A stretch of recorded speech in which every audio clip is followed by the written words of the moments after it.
And आप कहते हैं कि देखिए औकाफ में 8 लाख एकड़ है।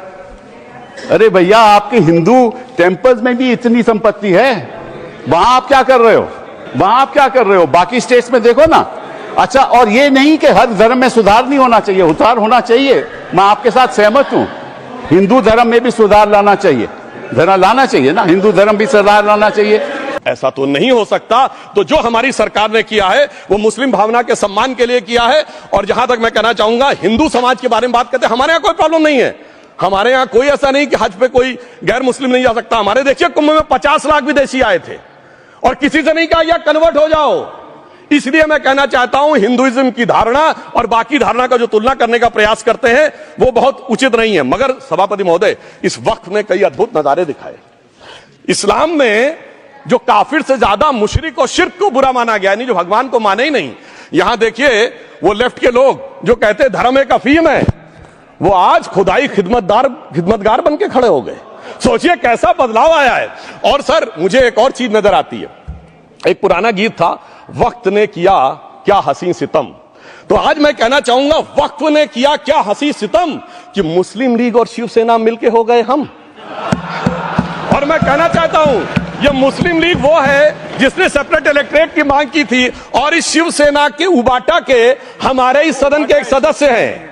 और सर, हमारे साथ मुरली जी बैठे हैं। मुरली देवड़ा जी ने मुझे याद दिलाया, मिलिंद देवड़ा जी ने याद दिलाया, उन्होंने कहा एक जमाने में उन्होंने कहा था मुस्लिमों की नागरिकता छीन लेनी चाहिए। इसीलिए मैं कह रहा हूं, वक्त ने किया क्या हसी सितम, ये दोनों मिलके हो गए हम। और सर, मैं इसके बाद एक टेक्निकल बात करना चाहता हूं। जब इन्होंने टाइम ड्यूरेशन हटा दिया था और बैक में पीछे जा सकते थे, तो मैं पूछना चाहता हूं सर कि जब ब्रिटिश हुकूमत आई तो उसने तो मुगलों सारी हुकूमत ले ली थी, तो उनका मालिकाना हक कैसे हुआ?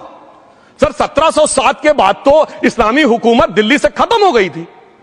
एक आखिरी मुगल बादशाह शाह आलम के लिए तो बोला जाता था सल्तनते शाह आलम दे लाल किले ते पालम, यानी आज का IGI एयरपोर्ट। तो साहब, उसके बाद ये गुजरात के सूरत से लेकर लखनऊ तक उनका मालिकाना हक निकलने कहां से लगा? अरे भाई, जब दिल्ली को कैप्चर किया था अंग्रेजों ने तो सारी जमीन अंग्रेजों की थी। तो जब मैं अपने कांग्रेस के मित्रों से पूछना चाहता हूं, ये जब गवर्नमेंट ऑफ इंडिया एक्ट में पावर डीड ट्रांसफर की थी तो पढ़े नहीं थे क्या, या खोखले कागज पर साइन कर लिए थे, या कागज सही था, आप खोखला करने की बात है?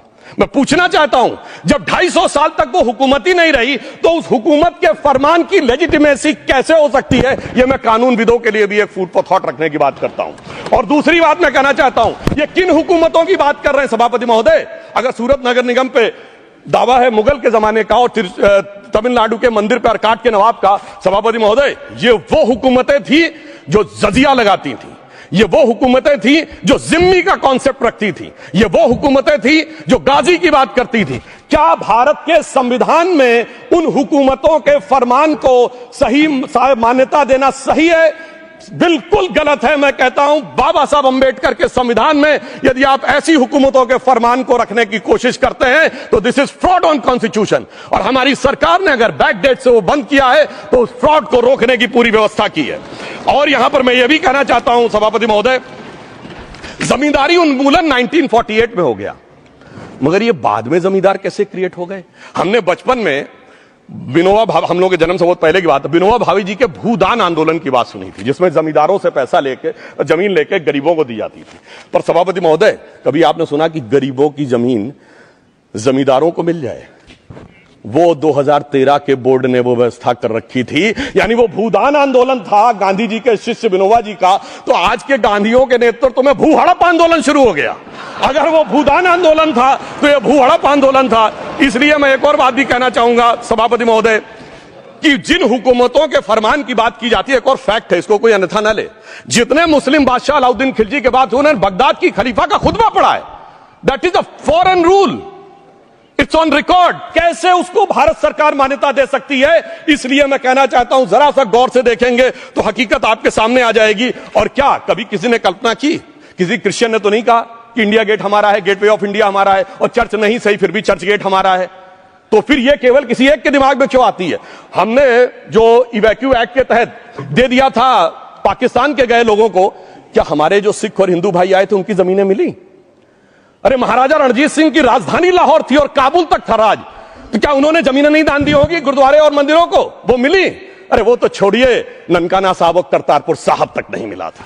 इससे दिखाई पड़ता है कि कितनी एक तरफा हम लोगों ने कोई निगोशिएट ही नहीं किया और उसे करने की बात कही थी। इसलिए मैं कह सकता हूं सर, अब हमारी सरकार ने जो संशोधन किए हैं, अब यह मजहबी हुकूमत के फरमान से नहीं, बाबा साहब अंबेडकर के संविधान से चलने वाला है। अब मैं अंत में उस विषय के ऊपर आता हूं, इसे सांप्रदायिक राजनीति बनाम सेकुलर राजनीति इसके ऊपर कहा जाता है।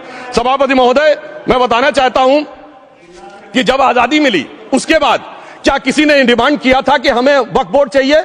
नहीं किया था। फिर क्यों 54 में दिया गया? किसी मुस्लिम ने डिमांड किया क्या कि मदरसे चाहिए? फिर क्यों दिया गया? मुस्लिम समाज तो राष्ट्र की मुख्य धारा में आने को तैयार था, इसीलिए यूसुफ खान, दिलीप कुमार के नाम से आने में उन्हें कोई प्रॉब्लम नहीं थी। महजबीन बानो को मीना कुमारी के रूप में आने में प्रॉब्लम नहीं थी। मुमताज बेगम को मधुबाला बन के आने में प्रॉब्लम नहीं थी। हामिद अली को अजीत के रूप में आने प्रॉब्लम नहीं थी। मगर, और मैं यह भी बताना चाहता हूं, मुस्लिम समाज में बहुत बड़ा तबका उस समय इस बात को सोच रहा था, और अभी कपिल सिब्बल साहब बोले, ये उस चीज के वकील रहे, इन्हें पता होना चाहिए, पता होगा कि सुन्नी सेंट्रल वक्फ बोर्ड राम मंदिर में 1961 में मुद्दई बना है, 12 साल के बाद। क्योंकि के मोहम्मद ने लिखा है कि एक बहुत बड़ा तबका था जो ये मानता था कि हमें इस चक्कर में नहीं पड़ना चाहिए। मगर अफसोस कि वही लेफ्टिस्टों, सेकुलरिस्टों ने उनको समझाकर इस मुकाम तक लाकर खड़ा कर लिया। अब यहां मैं एक और बात कहना चाहूं, खैर छोड़िए उन सरकारों ने बाद में क्या दिया, मगर उसके बाद सुनिए, इंदिरा जी के जमाने में मुस्लिम पर्सनल लॉ बोर्ड आया, तो राजीव जी के जमाने में शाहबानो केस आया, तो नरसिम्हा राव के जमाने में 95 का एक्ट आया, तो मनमोहन सिंह जी के जमाने में 2013 का एक्ट आया, मगर इलाज नहीं निकला। तो इसे एक शेर में कहूंगा कि मरीजे सेकुलर इश्क पर लानत खुदा की, मर्ज बढ़ता गया जो जो दवा की। अब मैं सभापति महोदय एक और बात कहना चाहता हूं, शुरू के 20-25 साल में मुस्लिम समाज के बारे में मैं कहना चाहता हूं। आज जब आजादी मिली तो मुस्लिम समाज के प्रतीक कौन थे?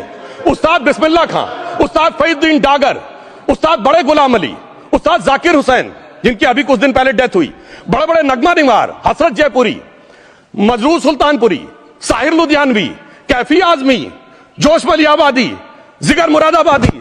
अब सर क्या हो गया? तब मुस्लिम समाज इन अदब के शाहकारों के साथ जोड़ा जाता था। आज मुस्लिम समाज का नेतृत्व किन लोगों के साथ जोड़ता है? इशरत जहां, याकूब मेनन, मुख्तार अंसारी, अतीक अहमद, दाऊद इब्राहिम।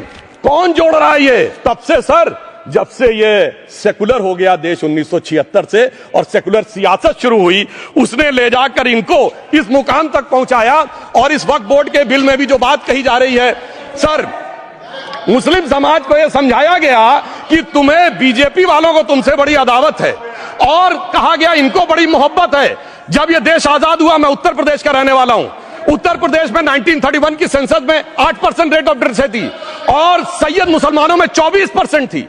यूपी की ब्यूरोक्रेसी में 20% थे। आज कहां चले गए सब? मैं एक लाइन में कहना चाहूंगा, ये अदावत और मोहब्बत की सियासत में ऐसे फंसे कि किसी को किसी की मोहब्बत ने मारा, किसी को किसी की अदावत ने मारा, मगर इस शराफत अली को सेकुलर सियासत ने मारा। और मैं सभापति महोदय एक और बात कहना चाहता हूं,